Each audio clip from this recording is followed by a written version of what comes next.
due to me being arrested for calling Anna Soubry a Nazi and singing a song, police came round, confiscated my stepdad's firearms because they said I posed a threat. At the time of my activism, I was going through a custody battle to gain custody of my daughter. So whilst the Anna Soubry thing was playing out, I'd got that playing out as well. So, which was difficult as well because the courts as well, anybody that's pretty much got right-wing views, they look down on them. And I'd call them Zionist extremists, but they made it their mission to sabotage that case. So they would ring the police and counter-terrorism, making up nefarious reports. And I remember I'm sitting there on a stream having to put my case forward to people that have never met my child and that have never met me, but are going on presumptions and assumptions that are in the mainstream media. I was never arrested for anything, any anti-Semitism charges, nothing ever come from it, but it was the fact that people were willing to try and sabotage the relationship between a father and his daughter. That's something that stuck with me for a while, and ultimately that was used against me in the court case, saying, well, you know, you're being investigated for anti-Semitism as well. It's not just this, it's not just that. They were people that are still involved in the movement today. They sit in the Tommy Robinson camp, although they're not properly a part of his team. Well. Let's just stop it here and just have a quick catch up. So James Goddard just said that he was attacked online by arbiters of fake Tommy Robinson followers, so not Tommy Robinson followers. They are did he say Zionists? And that they, you know, basically attack conservative type of individual. I think that is what he said. But isn't that what's been going on with people across the pond, such as Candice, such as Tucker Carlson, and even to some degree Jupiter, our Speaker's Corner person? But we've been joined by somebody on the panel. All right, DC, how's it going? Good afternoon, ladies, gents, and Pikachus. Host Manny. Hello, mate. What is a Pikachu? Just explain that. A Pikachu is a mythical creature born in the great country of China, and it's a Pokemon creature. So instead of saying ladies, gents, femboys, cats, man dogs, wolverines, vampires, dinosaurs, you know, fucking helicopters. Instead of saying all that, I just say ladies, gents, and then Pikachu's is like everything else. You come out of an egg as one thing, evolve into another thing. Okay, so basically you're saying those who classify themselves not as a woman or man. Yeah, pretty much. All the other genders that don't exist is Pikachu's. All right, I've been hating that term when you be using it, but now that I understand the positioning of it, yeah, you go for it. It's a nicer way of saying on the rest of you weirdos, basically. Yeah, pretty much. Well, right, because he said it in the same tone as ladies and gents. I thought, oh, what is this? Like, what is going on? Because I've already had an American living with me for the last few days, and Americans are so ingrained in this. There is no difference between a man and a woman, and a man is a woman and a woman and all that.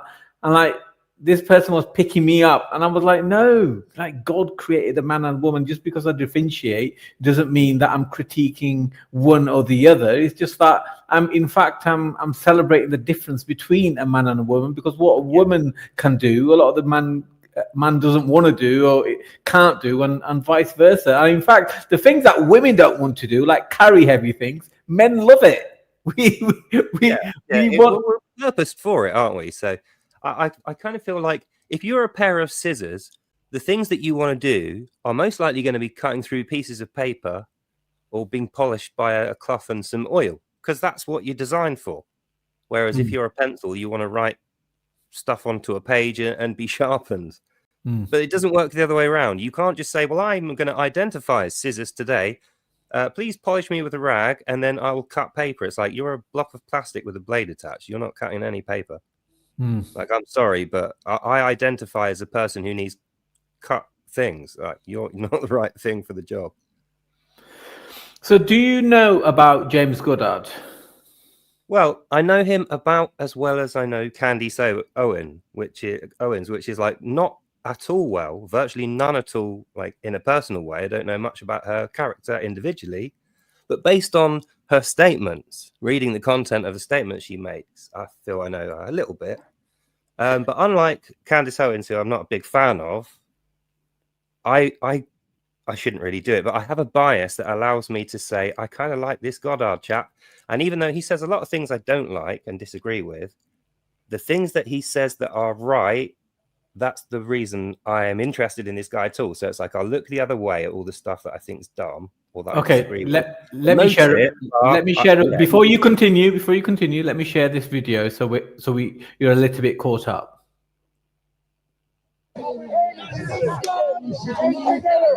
So this is James Goddard here many years ago when he was a bit of a chubby fella and not living in a life of Riley in Thailand. And I mean that in a cheeky way. I don't know what type of life he's living, but obviously Thailand is a fairly pleasant country to live in. So this was one of the reasons why he was arrested. Don't you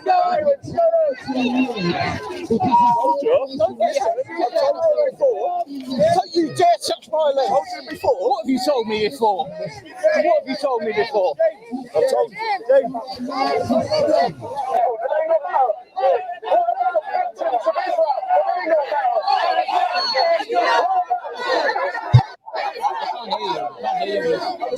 I've warned you.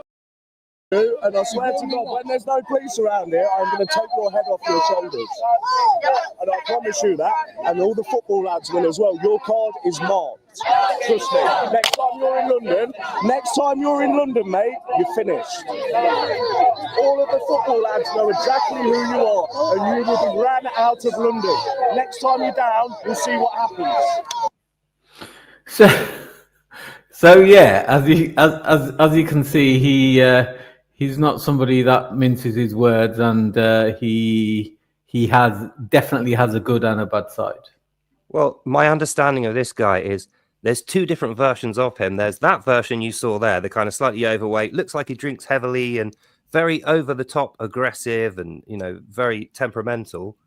And the one that since he's had all this criticism and all this legal lawfare type stuff, this guy we're looking at now. So that's why I say he's a legend, because the legend wasn't good in the past. But he's an ethno-nationalist. Yeah, and I almost feel like he's a reforming character now. So it's like he's still very rough around the edges. But like I say, the things that he gets right, I'm willing to be patient and wait for that to develop. I think that's his actual true character. Okay, so before we continue with the video, let's see where we agree and differ when it comes to ethno-nationalism. Now, ethno-nationalism is basically, in terms of James and those that agree with him, is that they want to promote and keep the white community exclusively in the UK, or primarily at least in the UK. So they feel that anybody that is not white should be deported. So that would even include me, somebody who you know, in every way I am part of this, you know, British community, both spiritual beliefs, culturally, born and raised, and, you know, pay my taxes, same with my entire family and multiple generations. I mean, I'm not the first generation to be born in my family in the UK. So left to him and his friends, I would be asked to leave my own country. Would it surprise you to know that that would also include me? Because I'm 3 generations or 4 generations in, even though I'm basically white. Technically, my family are immigrants. Their parents were immigrants. We're an immigrant family, 4th generation. So I'd be out as well. But like I think but these guys are primarily the color of your skin. But what I'm saying is, I don't think that's their final position. I think that's the thing that's reforming. That's something has led them to that, and they seem to think that's the conclusion that's right. And I know how they got there. It's because when you look at what Islam is doing, that's pretty much what they do, even though they lie about it. Segregation is how Islam is existing. It's how it's proliferated in this country. So when they see that, they go, well, why aren't we doing that? We have to compete. And then that's how we get to segregation, ethno-nationalism. But the reason they're going that far to that extreme is because they've thought about the effect that this problem's having on them, and they've spent no time thinking about what a practical solution looks like. So it's like, yes, we need to do something about this problem. Extremism does need an extreme response, but the particular thing that you've gone to, the first thing that you thought of is like, that's definitely ethnocentral thinking. Ethno-nationalism is always a bad idea. Okay, let me throw this in the mix. Islam is bad. It's because Islam isn't a skin color. You cannot be Islamic. You can choose to be Islamic, and you can choose not to be. Okay, let me throw this in the mix. Let me throw this in the mix. So, from my perception, God obviously hates any type of evil and any type of injustice, and sooner or later any type of evil and injustice does get dealt with and in terms of brought out in the open, and that person or groups of people are arrested, they're kind of shown for what they are and that type of thing, you know, one either sooner or later. But one of the most evil things that I think God absolutely hates and detests is definitely racism, because you are judging and critiquing God's very own creation and judging it by, you know, what God has created. And this is why whenever I look at race-based political movements, they get their arse dealt with very, very severely, no matter what country, what nation, what race they are. And I just completely believe that God will never let any movement based on race to ever become fruitful. What are your thoughts? I can tell you this much. When we think about how that kind of thing is punished, if it's usually going to be punished, if you're a good person and that's not your final position, when it's punished in life, God will punish you in life for it in some way. That'll be the thing that makes you recognize that you were wrong, and you really start to reform. So perhaps, I mean, I can give an example. A friend of mine, he was chasing this chick, and she was like a Jewish chick, but he didn't know that. I knew because she looked like it. He didn't know. And he finally got with her, and he was getting off with her and stuff. And they were having this chat, and she said, have you got any Middle Eastern heritage? You know, because you got dark hair, dark eyes and that. And he come out with some bullshit story about how his great-grandparents were from Palestine or something like that, thinking it was like a cool thing. And she was like absolutely horrified by this and was terrified of him. And that was the end of the date, basically. She didn't want to see him again after that. So that was God punishing him for being like a kind of persecutory on a racial basis. So God wasn't punishing the fact that he was preferencing a skin color. It was the underlying root reason, the faulty logic that led him to decide that God was punishing. And the punishment wasn't on the surface that bad. But I guarantee you, because this was a hot chick, even today, I bet you he still regrets that, because there's not many of those lying around. No, indeed. She was into him until he said that one thing. But the reason he said it was because he had this racial undertone in his head, and he thought, oh yeah, Middle Eastern people, like they're all one of a kind, aren't they? You know, they all worship the same God, you know, all brothers and sisters. But he didn't know she come from Israel, and where she lived were regularly attacked by like Hamas type people, and they were like naturally going to be terrified of all those types of people, and it was always Muslims and it was always Palestinians.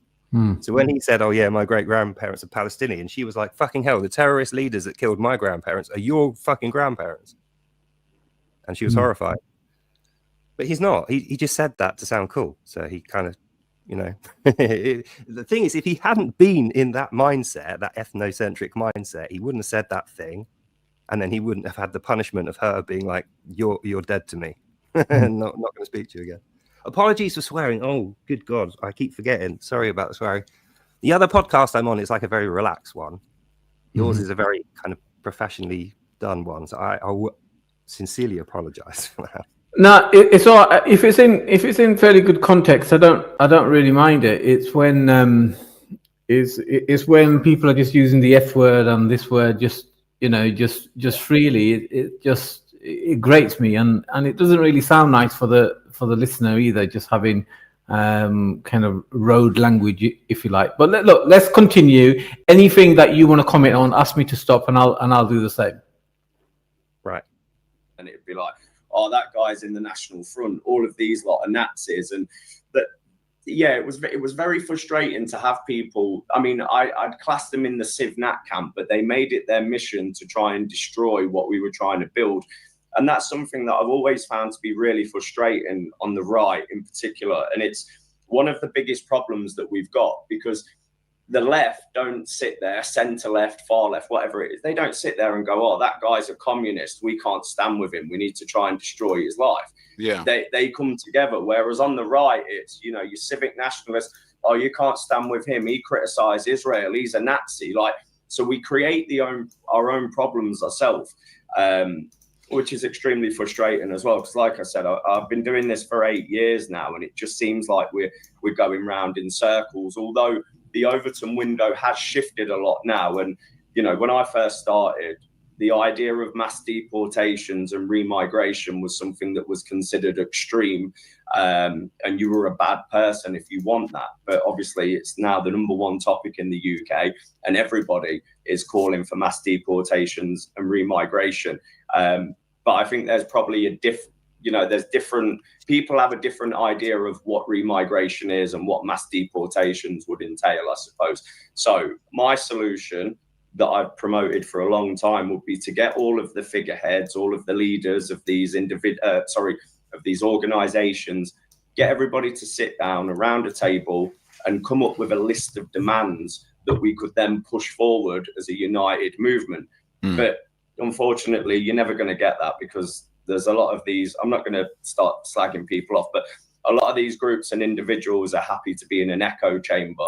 And I call it controlled opposition, because you're being paid to keep the talking points relevant, but not to actually offer any solutions for it. Yeah. I've noticed that there's a lot of people who say this stuff. Okay, well, I would say this. I think going to protests, even though it builds good momentum, Tommy Robinson has shown that it does bring people together. Tommy Robinson has shown that it does create focus. Tommy Robinson has shown that without any doubt. However, I do not think that democracy is easily recoverable. I think the current system, not just in this country, but throughout the Western world, have corrupted democracy to such a level that we are now at the same pivotal moment in history when previous types of governance was destroyed, whether it was a monarchy rule, whether it was a dictatorship, a military rule. I think democracy is now beyond repair, and I don't really mind that as much. I've been grieving about it, but I've come to terms with it, because I think, as the Bible says, you know, God needs to rule in order for there to be peace and prosperity. And I'm happy to give the rulership of everything back to God, who really, in fairness, rules everything anyway. And that's a great analysis, I think, isn't it?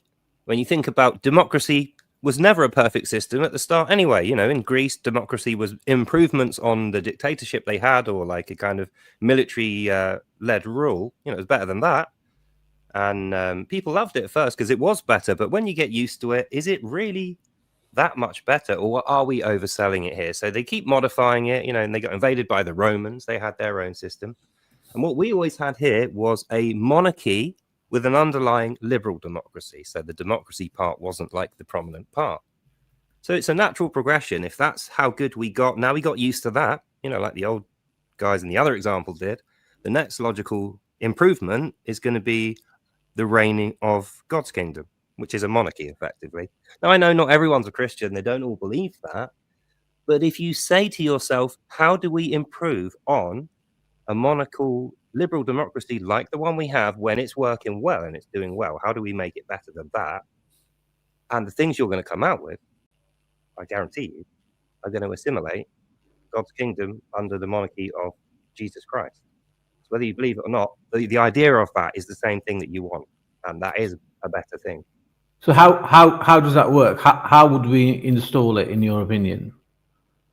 Well, I just think it's a natural progression, isn't it? So some things will fall away and cease to exist, and some things will grow in strength and become prominent. You know, it's like someone was saying to me the other day in another stream, British culture, we can't let it die. And I said, well, the way things work, if you're a Christian, is God makes the things that are useful and fruitful bigger and greater and more powerful, and the things that don't bear a good fruit get torn down, chucked on a fire and destroyed. So how do you make sure British culture never dies? You make it useful, and you have to say to yourself, what is British culture? What does it do if I'm culturally British and I have British values? What does that result in my life and in other people's lives? We can figure that out. Yeah, and also just to add in that, in many ways, I mean, you and I, you know, we're both fully ingrained in the British culture, so I feel that, you know, we're allowed to kind of discuss and say this. In many ways, when you look at it in a neutral way, the British culture is being used against us. It's precisely that thought process saying that we must not move from the British culture, i.e., and not progress towards the culture of God's kingdom, is perhaps keeping one arm tied behind our back. Yeah, it's a fair point. But I think it's important to recognize the distinction between what is British culture and why that could be difficult at times, and what is English culture, which is pretty much the same thing in some respects, but in other ways, a completely distinct, separate thing. So I think the problem with British culture, like you just exampled there, is because it's an exported item and it applies to everyone who's ever been in the British colonies or who wants to be United Kingdom affiliate, or refugees that come here, United Kingdom, they're British. Pretty much anyone can say they're British at the moment. Mm-hmm. And that means the cultural values of what British currently mean is very, very different because of the addition of all those people. They've diluted it and changed it. That's what British means. But English doesn't mean that anymore. English still means the same thing it did 50, 100 years ago. Okay. Well, my conclusion on that point is you and I are fourth or fifth or whatever generation immigrants from different foreign countries. So we're fruit grown from different distant lands. But in terms of Jesus, we're fruit grown on the same vine. So when I'm thinking about what's the next level up from the liberal democracy that we've got, you know, now that it's not working so well, we need to upgrade it. The only real upgrade that I can see ever happening is going back to a monarchical liberal democracy with a good king who actually cares, listens to the people, and shepherds the country in the way that we think it should be done, i.e. the way that God prescribes. And you think, who's capable of doing that? No man could be that good. And this is why they want to bring in an AI government, right, where an AI makes all the decisions. And I do strongly believe that the logic behind allowing so much injustice, such as courts allowing Muslim grooming gangs to go ahead and groom and rape, allowing governments to purposely make mistakes and blatantly make mistakes and blaming it on human error. I think this is all one big ploy of kind of pushing people's perception into saying, well, yes, let's create some kind of AI program to make the decisions. Then that will be an enforcement of making everything fair. But of course, whoever programs the AI is going to be the only winner, which would be the establishment anyway. So I think this is what the whole long-term plan is, to try and install an AI government before people eventually all come together and realize actually God needs to rule and only God. Well, would it surprise you to know that in China, they don't have an AI overlord, like they haven't built a God AI like the one you're describing. But in some ways, they do have that level of control over people using AI. And the way they do it is they control the communications of everybody and they spy on everyone so well. There's so many fake accounts and propaganda networks and fake news and stuff like that. They literally restrict the truth so heavily, people know nothing, and then they fill that blank space with their own propaganda.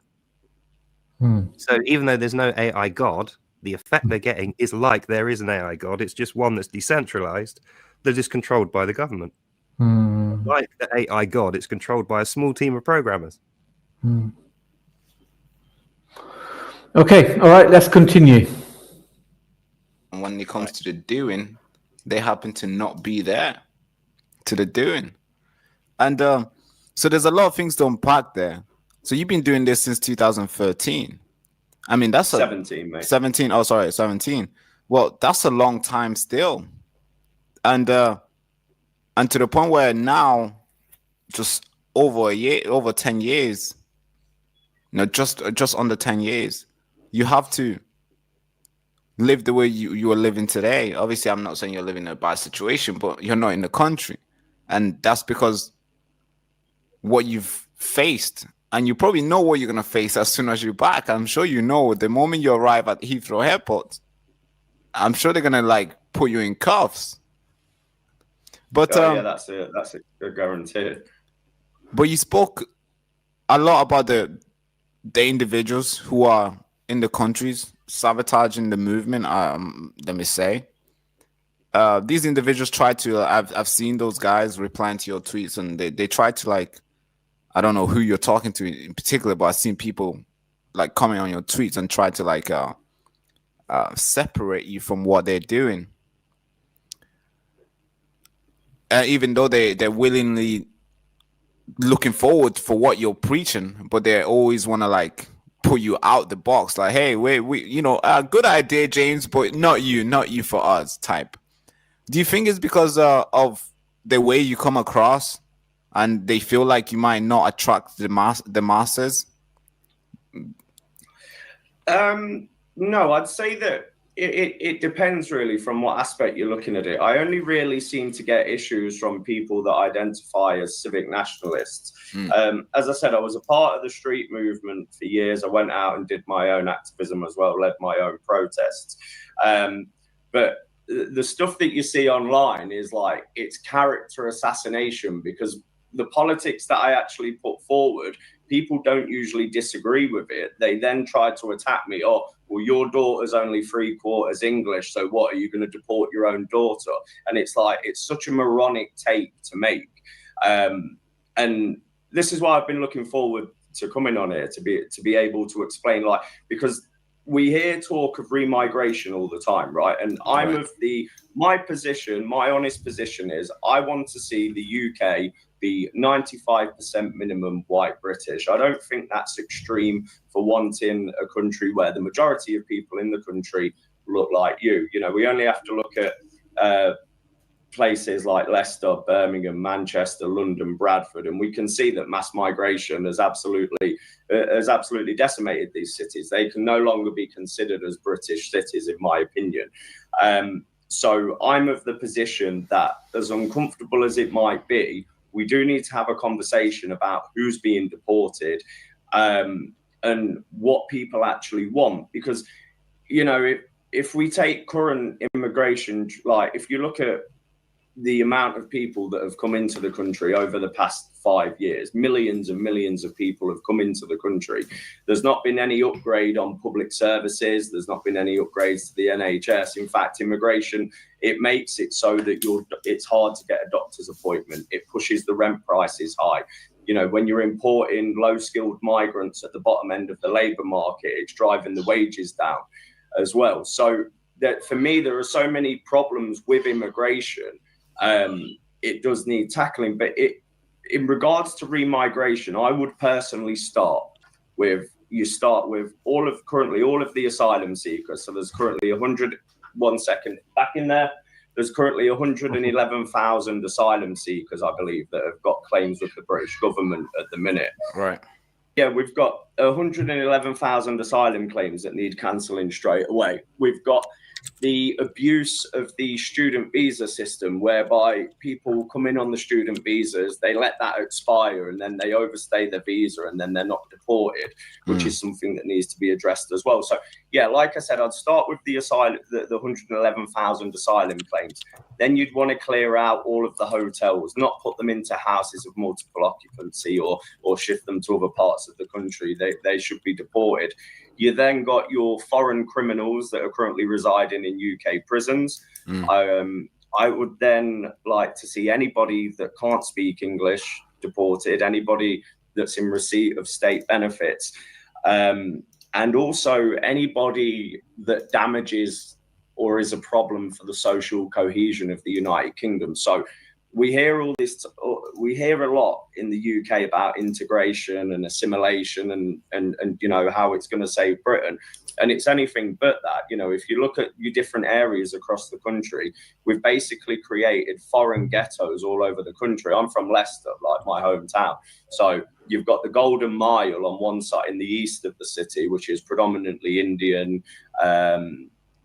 And then you go around to St Matthews, your Somalians, Evington, your Pakistani community, along with Highfields. And then to the west, you've got like your Eastern Europeans, where you'll have your Polish, your Lithuanians, Czechs, and blah, blah, blah. So they are all grouping together. And for me, I just don't believe that with the amount of people that we've imported into the country, that you could have integration anyway. And what is, for me, what is integration? Is it Shabana Mahmood being able to become Home Secretary? Is it David Lammy being able to become the Deputy Prime Minister? For me, these are problems that the UK faces. Like, as I said, I'm in Thailand. I'm not allowed to get involved in Thai politics, and rightfully so. I wouldn't be able to run to be an MP in Thailand or hold government office. But yet in the UK, we allow people like Shabana Mahmood, Sadiq Khan, Dawn Butler, we allow them to, even Suella Braverman, we allow them to hold high political office, and then we wonder why the country is in the mess that it's in. Like, for me... Okay, so he's saying, basically, DC, that people who are not white and are born in this country should not be allowed to be in politics. Well, I don't think thing is, the only thing that I don't like about that sentence is adding the bit about their skin color. If you exclude the bit about the skin color, I do actually agree with that. If you're not born in this country, or you don't live in this country and you haven't had a family here and lived here for like 20 years or, you know, good amount of time, if you don't have British and English cultural identity, then you should not be part of the government. Whether or not you've been born here. It's very important to finish that. Unless, through the democracy, the people vote that there should be a department, which is not British people, and then, you know, if the people want it, fine, do it. But we've never been consulted on that. The default position should be no. Only people that were born here, or even if they moved here, lived here for a very long time, speak the language fluently, have a family with someone from here, own a property here. But he is saying that even if you're born here, if you have any ethnicity that's not English, you should not be allowed. So, like Rishi Sunak, for example, even though he's British, because he's brown skin, he should not have been a member of parliament. Yeah, I get that there's a concern there, and I also share that concern, but I don't think that's his final position. Like I was saying earlier, I think the underlying root cause that he's trying to attack there, he's a very ham-fisted solution that he's adhered to there. And when he realizes that's not the right solution, that's an absolutely awful idea and that wouldn't even work, then he'll go looking for a solution that does work. And that's the point when you can say he's reformed, because it's like, then you've really thought about it in detail. But that position he has at the moment that he just spoke about is out and out racist. But only because he's added that racial element. That doesn't need to be there. That's an accessory thing that he said. The underlying thing that he's saying is the politics of a country should be controlled by the people who are from that country, who live there, or if you determine there for a long time and assimilated. If you determine an outcome based on someone's race, then you are racist. You've got to stop going back to the racial thing, because that wasn't the point. That was what's colored the point, because it's the kind of emotive language. But his point is not people that are of a bad skin color shouldn't be the government of a country. That's the generic point that's wrong. That's the straw man point, though, because his point isn't that. His point is this country should be led and governed only by people who are from this country, who live in this country, own a property in this country, or at the very least, if they did move here. And but is Rishi Sunak not from this country? Well, I don't know. Is he? I'm not sure.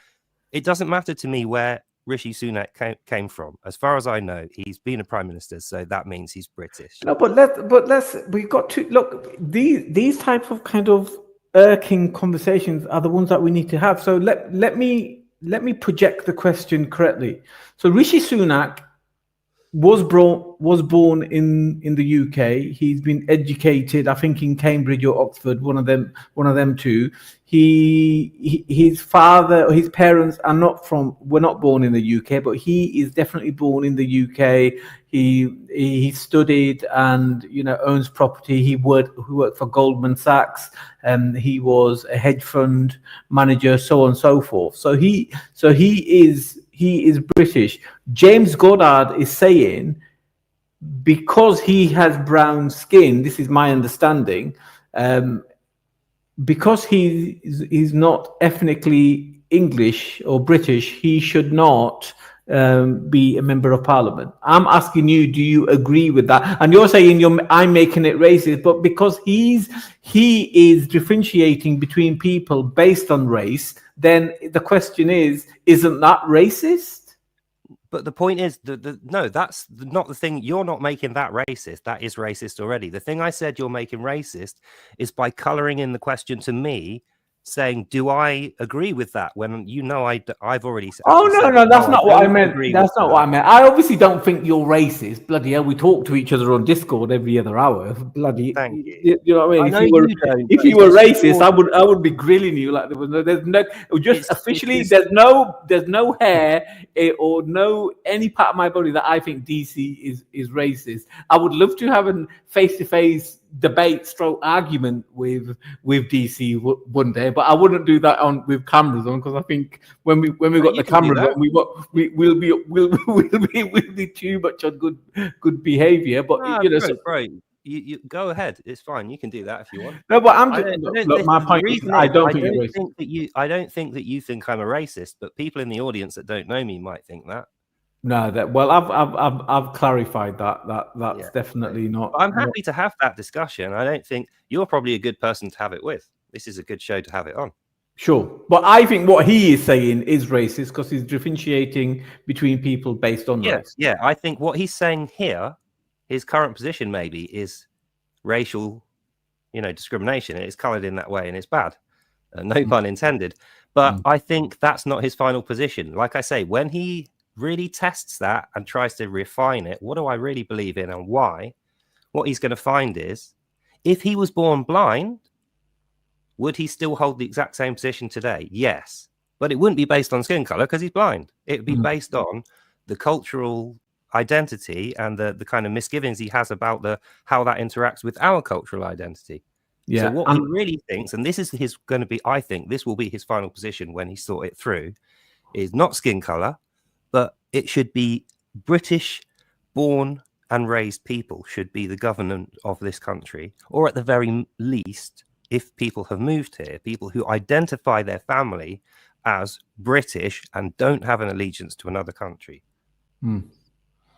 Okay, I think you've just made, as we move forward, I think you made a valid point there that if he was blind, would all these things matter?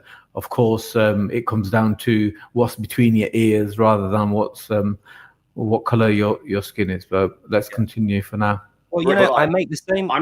Go on. Sorry, mate. I make the same comparison. People who say Muslims can never be reformed, and then I think, well, if you decide to become a Christian later, that means you can't be reformed. Or if you decide to become a Buddhist, you can't be reformed. So you wouldn't apply that same thing to yourself. So if you're fair, you say Muslims can be reformed, even the worst of them. They might have a turnaround and find God, who knows? And if that's possible for them, you have to say guys like him. No matter what he was, reform's always possible. I mean, the same with me. I used to be an atheist, annoying lefty vegan. I was an absolute idiot. Now I'm this guy, so I'm a different type of idiot, but I'm a better idiot, So these things happen. Yeah, and in order for us to renew this country or renew the fairness and make this country what we want it to be, the people inside, i.e. you and I and everybody else, have to be renewed. And who's the best person to renew each person? Oh, Lucifer, definitely. No, Jesus. Jesus Christ. Absolutely. Read Bible, do prayers.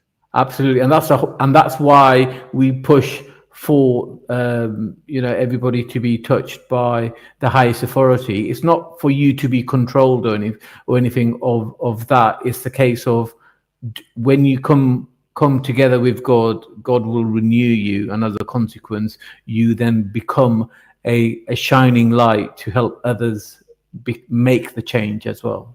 Yeah, a good example of that is a lady called Green Light Saber. I've seen her on some debates regarding Islam. She gets very angry, very, very emotive, and sometimes maybe oversteps the mark of rudeness when speaking about Islam, even though she's usually right with what she says. A lot of the stuff is kind of, politically questionable. But she does Christian video shorts where she just reads a few pages of Bible. And when she's doing that, you will never see a more peaceful, composed, she's very professional, very, very good reader.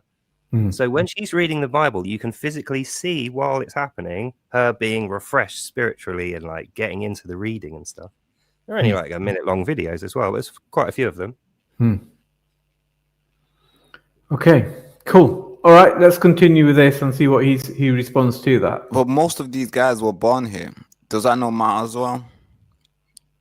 So how many generations do you have to participate in politics, or is it just being white? No, it's not just being white. For me, I'd say, and this is where I probably differ with other nationalists or other people, but for me, I think if you want to be a politician in the United Kingdom, then you have to have a minimum of 50% British ancestry. And some people might think that's an extreme policy, but if you look at countries, as I said, like Thailand, Qatar, India, China, all of these countries hold those policies. You wouldn't see a white British man holding political office in India, China, Thailand. It wouldn't happen in Nigeria either. Yeah, obviously. So but when you say like that, like you wouldn't see a British man holding a political chair in India. That just backfires because obviously Britain ruled India for years. Yeah. So, but when you say 50% ancestry, how does that look like? So you'd have one parent that's British for you to be able to qualify to hold political office. So just mixed race babies then? Pardon? Would that be just mixed race babies? Well, yeah, as long as one parent was born in the UK and that was of British ancestry, then you should be you would be able to hold political office. My friend John Lawrence, leader of the National Housing Party UK, his dad was Jamaican, his mum was English. He can track his ancestry back 22 generations.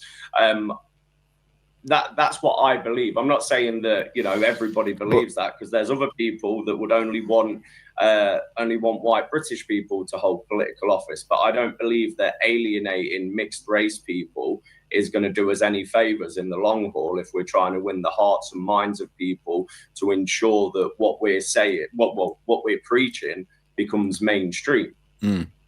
Yeah, I totally agree with the sensible take as well, to try and make it mainstream. You got to win the popular vote. You can't just have a little bit of 50,000 people just echoing the same thing. You have to have millions. But I have a problem with a 50% ancestral. I mean, of course, not a huge problem as it is that, Britain, it's not mine to take. Of course, I can have a little opinion because I live here, I contribute here as well. I can have a little bit of opinion on how the police govern. I can have a little bit of opinion of how my MP never replies to their messages. I can have a little bit of opinion of that. I think that is my jurisdiction for me to govern and rule and have an opinion and debate around. But understand your take on who can run the country, like becoming Home Office. I mean, that's a big job. A lot of people are reacting to it. I don't know, maybe it's because she's Muslim, or maybe, I don't know, because her ancestral roots is not from here. Like, why do you think a lot of people are reacting the way they're reacting to the way Shamama Mahmood, if I'm saying that name right, became home. It depends which side you look at it, because this is where it trips the civic nationalist ideology up. Like, you know, civ nats will tell you that Pakistani people born in Britain are British, but yet when it comes to Muslims holding political office, they'll have a problem with it, and rightfully so. I don't believe that you know, we class Britain as a Christian country, and it has been a Christian country for hundreds and hundreds of years, but it's only recently, you know, we're told, oh no, well actually you're a secular country, and you know, you've always had all these immigrants, and that's completely untrue. I think the main issue with Shabana Mahmood, as well as her being a follower of Islam, it's also her far left politics as well. And I know she's basically, when she was the Justice Secretary, she's basically... DC, so do you agree with me that this whole multicultural experiment has failed? So are we able to, and this is a question to you, are we able to resolve all the issues? Should we, as a country state, we're banning all religions apart from Christianity, we are banning all politicians unless they assimilate to this persona, which is Christian or atheist and pro-democracy, and have no interest in other political or you know, any other country, that type of thing. Do you think that would resolve everything? No. What I think is, if we go down that route, what we're going to do is create the Antichrist system. I don't say that lightly, and I know that's not maybe what you'd expect, but it's exactly what people like Shabana Mahmood, if I want to say it correctly, sorry James Goddard, you did get it wrong. If I want to go down the same road that she would go down, you know, being that she is a Muslim, what you end up, it's the same thing. You end up with the same system, which is the Antichrist system. And that's why in the Bible, that's the way it's described. It's like there's Satan at the top, then there's a second beast in the middle, and then the second beast gives the third beast its authority, and people worship the image of the third beast. The reason it's that clunky and complex in description is because, like what I've just described to you, you can have two separate countries that are completely neutral to each other and have them both end up with the Antichrist system by accident. But it's the same system, even though they're completely separate countries, because the underlying lack of virtue and this kind of nihilistic spirit that inhabits the law is wholly evil and bad. So you have people like Shabana Mahmood, who a lot of people will say, oh, we don't like her far left politics, she's really woke. And it's like, she's actually not a far left politician at all. But we're turning a blind eye to the far right stuff that she believes because Islamophobia is on your mind. So that means I'm only going to look at the left stuff. Oh, then she's really far left then, because all of her politics are far left. No. Her Islamic politics, which is 90% actually of what she does really believe, is Sharia. It's extreme far right, more than the Nazis ever were. But because she doesn't have to tell you that, and actually you can't have that conversation in the public space because you're Islamophobic, you don't know that. In order to know that, you have to spend years wasting your life reading about pointless, ugly-ass politicians you don't care about, and then the Quran. So, lucky for you, I did that. So you don't think banning... Okay, two questions. Do you think banning Islam would solve anything? Do you think banning all foreign religions would solve anything? No. If you're asking me, it's a two-step thing that we need to do. Go on. First step is to realize that when you're saying Islam is a religion, you've lost the game. As soon as you classify religions equally, and then you also put Islam in there, you've now classified everything religious as basically evil and bad, as something that should be dismissed. I don't classify Islam as a religion. I think it's a terrorist ideology because they target and round off people. They have sinister labels for those not following their protocols. They allow themselves to attack, rape, murder, kill, for this ideology, and the whole ideology enforces its followers to take over, subdue, and annihilate anyone that does not conform to their extreme views. So it's not a religion, no. But I'm just saying, just for the average listener, they will only regard Islam, Hinduism, and the other foreign religions as religions. So, and officially they are regarded as religion. So, feel free to differentiate yourself, but that I'm just trying to ask a broad question. How you categorize it in your answer is entirely up to you. Yeah, so like I was saying, the two stages in this answer. So that's the first one. The first one is to stop saying that Islam is a religion, and then saying we don't need to ban all religions because there's only one bad one, which we don't actually think should be classed as a religion anyway. So we'll decouple Islam from religion. Therefore, all religions are no longer bad. In fact, we don't have any problem with most of them. Right? So that's that problem. Then the second stage is whatever it is that Islam really is, now that we know it's not a religion, whatever we choose as a label for it, generically, anything that is like that should be banned.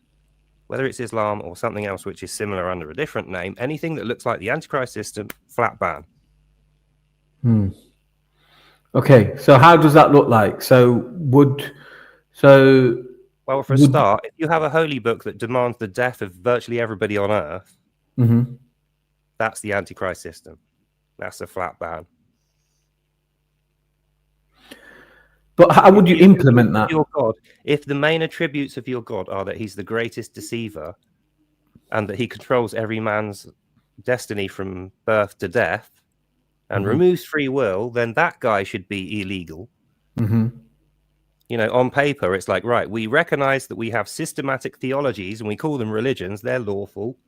Let's have a look at the detail. If a religion says they have a God that's the only God that everyone has to obey, and the main command of that God is that you have no free will, you're a slave of a jihad to kill most of the people on Earth, then that's no longer a religion. At the very least, it's a cult trying to be a religion. And at worst, it's a paramilitary, fanatical platoon of psychos driven solely by what we were talking about earlier, ethnocentric thinking. That's really what it comes down to, is they think Muslims are a race, even though they're not. And they think the Muslim nation should rule the entire world. And that's also in their Quran. That they need to wage a jihad against the West so they can recoup West and then give it back to the East. And then East and West is the bounty of Allah solely for his practicing Muslims. All right, we've got some like the jizya and things like that come from that doctrine. We've got somebody else on the panel. Good afternoon. Why don't you introduce yourself? Oh, hello. My name is MC Nemesis. I have 13,000 subscribers. And what is the topic on today's discussion? So we're actually reviewing this interview, as you can see on the screen. So it's the chap in the blue shirt. His name is James Goodard. He was a British political activist who's now living in Thailand. He's saying he's been persecuted. He's an ethno-nationalist. We can tell you that if you're not sure what that term means. So basically, he's very pro white skin, which I categorized as being racist. Well, I don't, but wait, let me stop you there and interject. I don't believe that racism is real. I think it's manufactured by black people to control the other, like to try to get the government to give them special favors. And they do. They get like shit ton of EBT, like $20,000. I shit you not. You trying to tell me that racism is only one way from black to white, and not white to black, or brown to white, or it's not brown real because they're manufacturing it so they can get special privileges. The Black Lives Matter movement, 35 million, and it's not about skin color. It's about being in the BLM movement. There's actually white people and other people that want reparations in America. And basically, the BLM is the reparation party. They're trying to get in political office so they can get reparations for the black people.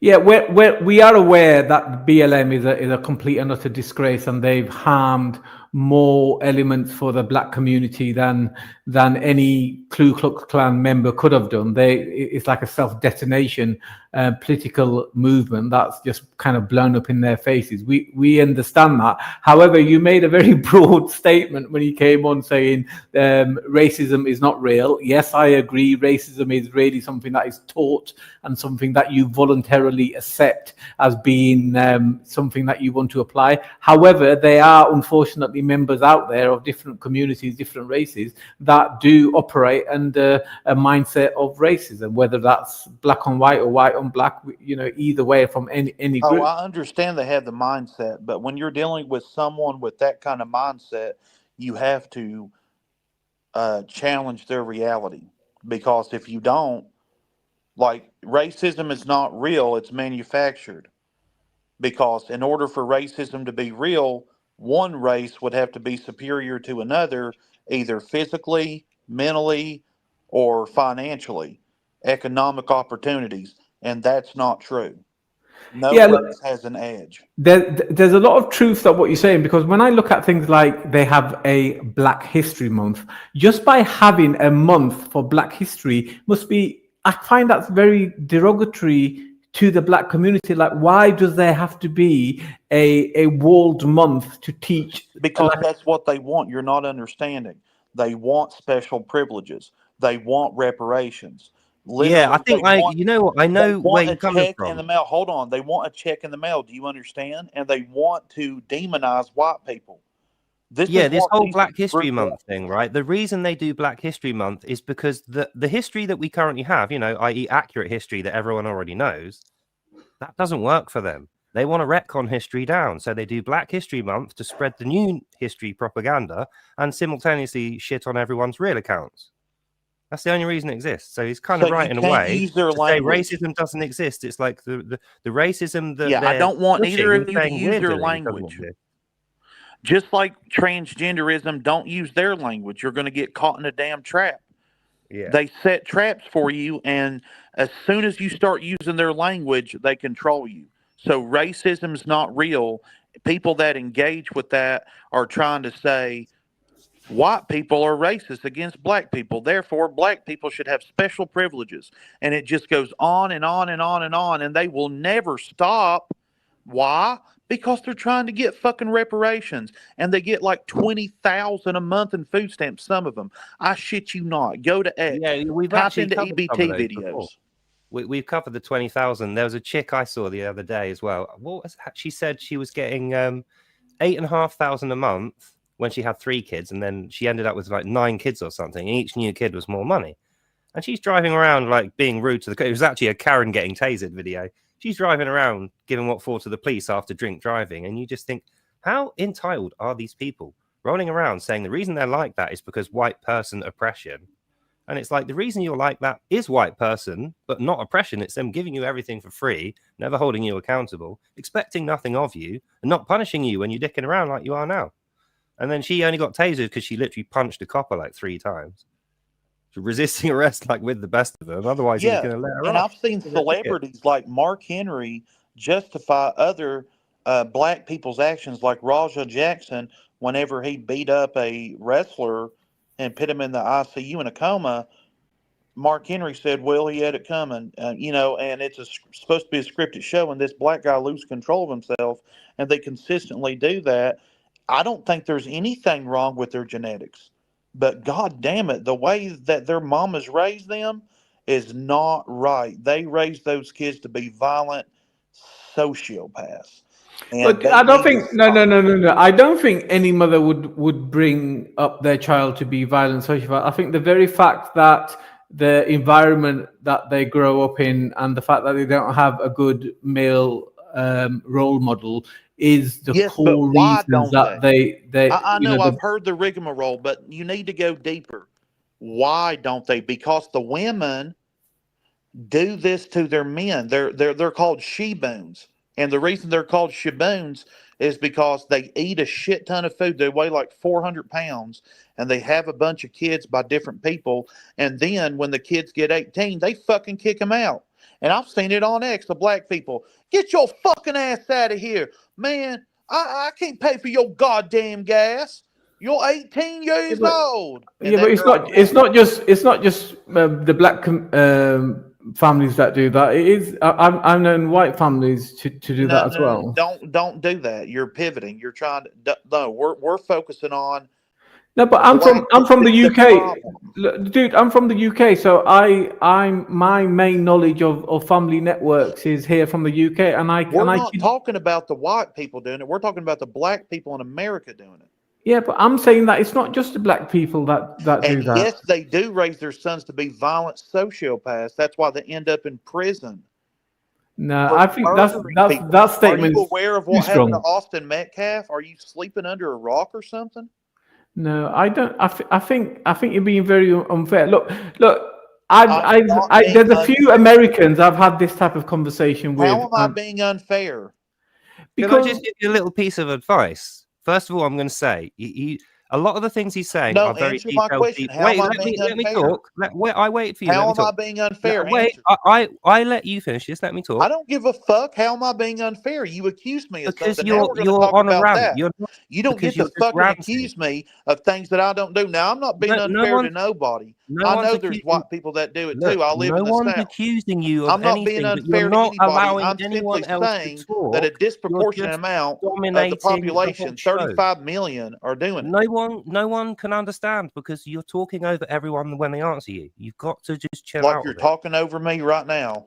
Because I'm still trying to get the first because you won't answer the fucking question, and I'm supposed to fucking listen to you. Answer the question. How am I being unfair? Give me a question. How am I being unfair? I didn't say you were being unfair.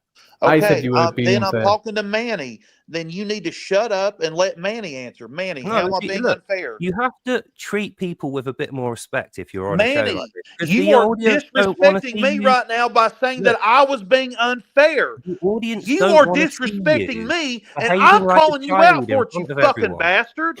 Now, goddamn it, how am I being unfair? Dude, let's have some decorum. Answer the goddamn question, you stupid son of a bitch. Out first. Okay, I'll answer the goddamn question. Okay, calm down, MC Nemesis. Let's answer your question. So, I believe policing.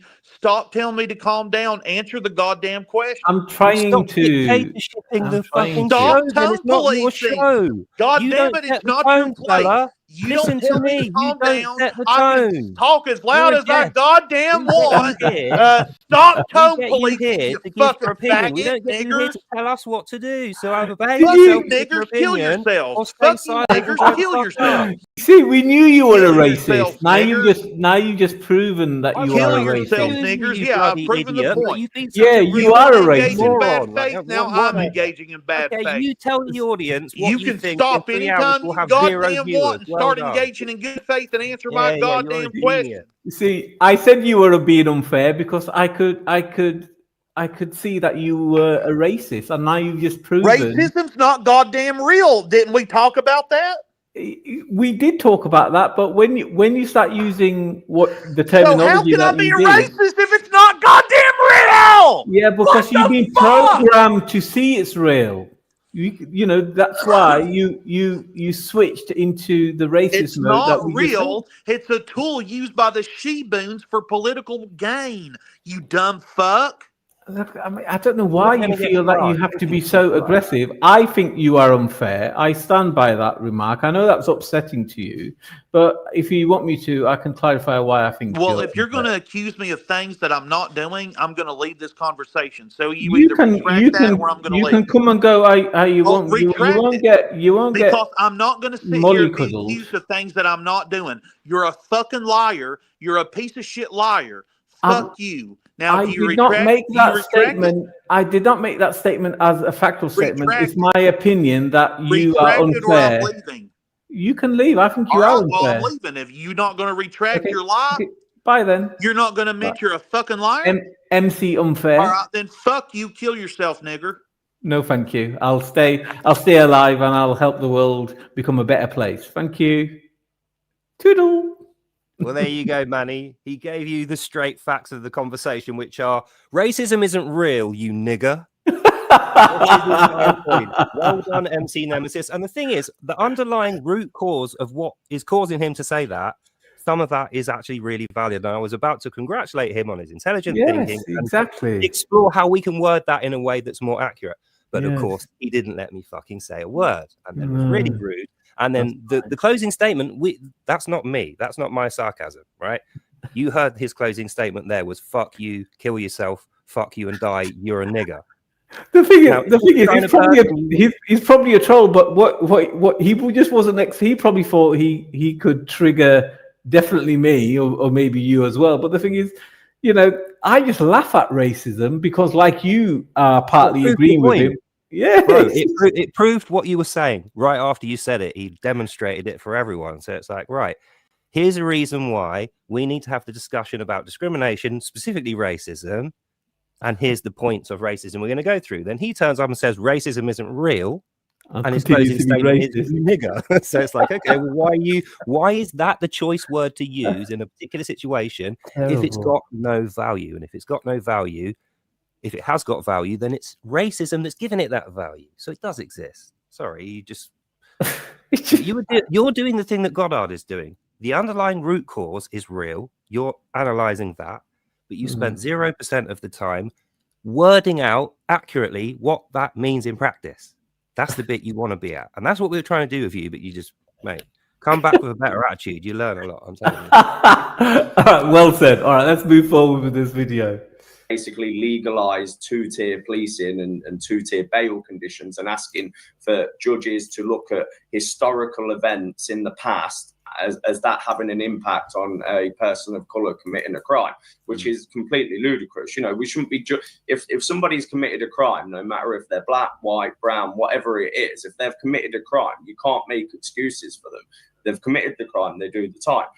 The problem, as I said, with having people like Shabana Mahmood as Home Secretary is she's going to want to put her people first. And it doesn't matter what lies they tell you on the TV. If you take a look at the Home Office, for instance, you've got the Islamic network that operates within the Home Office as well, which is also very troubling because these people are having a massive role in shaping policy. And obviously they're under Matthew Rycroft, the permanent undersecretary, should I say. And we look at how the Home Office, you know, that they've basically turned Britain, and this obviously happened before Labour, but they've turned Britain into an open borders country where anybody can come into the country. They can commit whatever crime they want, and they rarely get deported. So for me, my biggest issue with Shabana, well, two issues really. I don't believe that a Muslim should be Home Secretary, but I also don't believe a woman of Pakistani origin should be able to hold political office. And as I said, I'll go back to the points of you don't see it happening in countries like Qatar, Saudi Arabia, Thailand, India as well. I know India was... Well, that's actually untrue because in India, there's a Italian white lady who was married to the former Prime Minister Rajiv Gandhi, son of the infamous Indira Gandhi. She was born in Italy. Her father was Russian-Italian, I believe. And she's the head, not only the head of the political dynasty, the Gandhi family, but also the president of the Congress Party, which I suppose is equivalent to the Conservative Party here. And she was allowed to stand in office. Unfortunately, you can't be prime minister unless you were born in India. So had she been born in India, she would have been prime minister, no problem. But as a consequence, because she was born in Italy, they didn't allow her. So India does not stop somebody like Rishi Sunak, or I suppose even James Goddard, if he was born in India, he would be allowed to stand in office. It's where you were born that they filter this. So James Goddard is wrong to think that. Yeah, definitely. Yeah. And you know, I think as well, if you want to have a conversation about should people with different ethnic backgrounds be able to become the prime minister of a certain country they're not from, that's one question. Then you say, should a woman from another country, so you've added another qualifier of gender there, should a woman from another country be able to become prime minister of this country when she wasn't from there? And it's like, hang on a minute, why have you had to ammunition, did you think your first one might fail? Does that show a lack of confidence deep down in questioning whether a person shouldn't be in a political position because of their skin color and their ethnicity? So you had to add gender to make it like more solid. I mean, it makes it look shaky. Well spotted. Yeah, it's like a pack of cards, isn't it? It's like if I just add another layer of cards, it was a bit more sure. It's like, no, I can just poke this one at the bottom. It just I completely missed that, DC. Well done for picking that up. Well, I could do an MC Hammer that was on a minute ago, for hundreds of years, and obviously we gave them independence. But you would, like I said, you wouldn't have a white British man holding political office in India. So I think that needs to be the same in the UK, and I think it needs to be normalized as well, because people, the moment that you say it, it's the reaction that you get of people. They think you're coming at it from a place of hatred, but you're not. You're just saying how it should be. This is how our country's been. It's only since after World War II, when Queen Elizabeth II, signed all those orders inviting former, subjects of the empire to live in Britain, that we saw the waves of immigration that we have, and that has been extremely detrimental to the native British population. So you think the problem started back then? Right. I think we kind of get the gist of the interview, in fairness. So I'm happy to kind of stop that interview there. I'm going to share the link in the chat should anybody want to go ahead and watch that all of it. I mean, it kind of goes on. DC kind of called it out a bit, right? He does mellow out more as the interview goes through, but at the end of the day, I think James Goodard and all the other ethno-nationalists are playing with fire and straight into the hands of the deep state, because once you get categorized as, and rightly so, as a racist, then you don't really get very far, both in life, and I fear for a lot of people to be duped into this type of ideology and made to think that race or the DNA has anything to do with it. Is firmly the ideology, and it's firmly the culture, and it's firmly what you are pushing for. And unfortunately, any followers of Islam are not pushing for the same thing as the average British person. Agreed, absolutely. And in conclusion, I think, and we've had two really good examples of it here. The first point, James Goddard, is he a reforming character? We looked at him in the past and you think that guy definitely does sound racist by saying really racist things. And then you think, exploring it further, the root thing that he's describing is very, very complex and needs a lot of thought. So he's obviously looked at that and he's abstracted out something true. And that's what he's trying to express. But he's like with the guy MC, whatever his name was, Vanilla, he spent 100% of his time analyzing the problem, 0% of the time, how do I accurately communicate that to people in a practical way? So he's like started with something which does need to be discussed. There's a real issue that's not racist, a real actual issue there, but it's a very complex, difficult one to describe. And he thinks he's that much of a genius, he can just spend 2 seconds talking about it and make it make sense. It's just impossible. He needs to spend hours and hours thinking not only what is the problem, it's like, cool, you understand the problem. How do you accurately make other people understand what that problem is? When he can do that, if he comes back with that attitude and does that calmly, he'll probably convince hundreds of people that he's right, and then it won't be racist.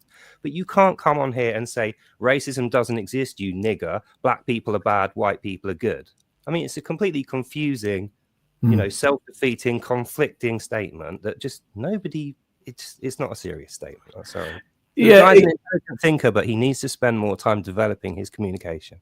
Exactly, and if you start off with a position that you want to help people rather than you just want to point out issues about one community based on the color of their skin, then you're never going to get anywhere. I mean, we are not saying that we want to do anything negative to members of of the Muslim community. We would much rather they join us. But a good place to start is why is it okay in their culture, in their religious beliefs, that it's okay to target, to rape and all these other negative things. Do you know what I mean? And that's the difference. You see, he had this racial term for the black women, and they were saying that they are purposely raising and kind of narcissistic, violent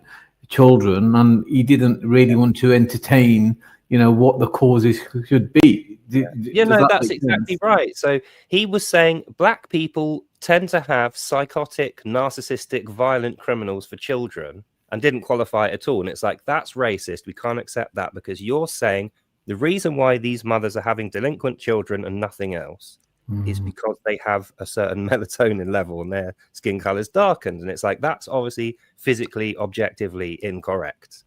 So we can throw that out straight away. But the underlying thing that he's saying is, based on the observation, that in a lot of families with, unfortunately, black parenting, the black culture that comes from it. So it's not the skin color that's causing it, but it does seem to happen a lot more in that skin color group. But the skin color is not important. The important thing is the behaviors. Not having a father in the home is part of the reason. Not saying no to your children, letting them do whatever they like, not punishing them, not teaching them firm morality, don't steal, don't lie, respecting people, don't treat women like pieces of meat, consent matters, own up to your mistakes, don't expect to be perfect, all this stuff. A lot of the time, the black culture I'm talking about, which is not based on skin color, but happens within that group, that's the thing that he's saying we should outlaw and ban, and people from that culture should not be in the government. So on that hand, you have to say, MC Vanilla, well done, very intelligent point. You just completely ham-fisted how you communicated it. But the truth is there. And I think that's the thing that we need to tackle. It's still a difficult truth, still uncomfortable for a lot of people. But that's the thing that people think is racist when they're running away from the truth. Actual real racism, hardly anyone does. Real racism is like when you see a black person, you feel sick and you think, I need to kill them and I don't want them in my country. It's all just based on how they look. I think differentiating anyone or any group based on their race is racist, and I would, I have this innate fear of how I would be judged by God if I was to do that. I mean, if of course one group of people are targeting another group of people because of them not being part of their group, then I have to call that out, and I do call that out when I see it. I don't always spot these things as clearly as perhaps as I should from different groups, but the easiest one, like we keep saying, is the Islamic example. But do you see, how do we bring everybody together? I used to think, if everybody stood under the banner, the Union Jack in the country, everybody would be together. But I now realize that that's never going to happen because so many people do not like the country. Same with under the banner of God, as we can see from different line of faiths. Not everybody wants to believe in God. They're happy believing with whatever evil entity that they are following. So, in your kind of mind's eye, what has to change? How can we bring everybody together in order to live, with unison? What can we do? Well, I think from the starting position that we think we're at now, that we should be at now, that we literally are at now, is we have a government authority which sets the law and the rules. We can vote on those. We're a democracy. We have a say, but we only have a say as far as before the rules are made. When the rules made, it applies to us 100%, should apply fairly and equally to everyone. So that's where we came from. But recently, the last 5-10 years, we've crept into this new position of segregation where there's two-tier policing is what they call it. And what that means is if you are a Muslim, you will be not harshly treated or punished at all for doing the same crime as a rich middle-class white man. So you can both do an equal crime. The white man will get 10 years. You'll get a 2-year suspended sentence. And then probably on appeal, it will be removed. So the real question is, now that we've recognized that that's happening and people admit it, 5 years ago, people denied it, but today people admit that. So now that we know we've gone from a fairer system, which was admittedly more authoritarian, it was more strict, we've gone to a far more liberal system. But the result of the liberal attitude has been extra crime, less productivity, and discontent and division over ethnic and political lines, and a holy war. So now we have to say, what's the answer? Do we go back a step, which people say is archaic, but was a better system? Do we go back 10 years and start from there? Or do we go forward 10 years and make sure that what we get to is better? And that's what we were talking about earlier. What is the better thing than a monarchy-driven liberal democracy with a good king? The kingdom of God is the only thing I can think of that would be better than that. And that's the conclusion of the point. All right. I think on that note, we can leave it there. Thank you very much for coming on, DC. It was nice talking to you, bro. Oh, always a pleasure, Manny. And in fact, I feel like if there had been less racism, that does definitely exist, in the last 100 years, who knows, there'd be another 50 Manny Sinders on YouTube, and there'd be another 20 people lining up to join this conversation. Who wouldn't scream like a rabid banshee? Nice one, DC, mate. I'll catch you later on Discord, mate. Lovely. Thanks for that. And See to you, all mate. the audience people, thanks for listening. Hope you enjoyed that and you learned something. God bless you all. And I'll see you, lovely people, in the next one. Bye. Bye-bye.